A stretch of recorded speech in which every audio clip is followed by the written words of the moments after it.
నీ మనసుని తన కొలువంటూ నిన్ను చేరిన నామది అనురాగపు మణి దీపముగా ఆ గుడిలో ఉన్నది.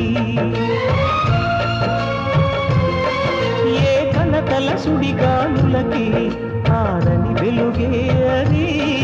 నువ్వు వెలివేయాలనుకున్నా నీ నీడై ఉన్నది.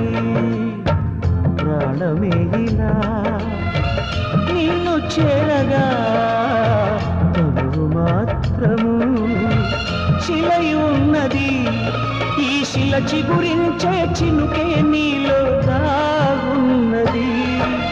జాబిలమ్మ ఆగవమ్మ ఆలకించవ మదిలో మాట. రేగిపోయే మూగ ప్రేమ విన్నవించే ఎదకోట. అమావాస్యకే బలై మన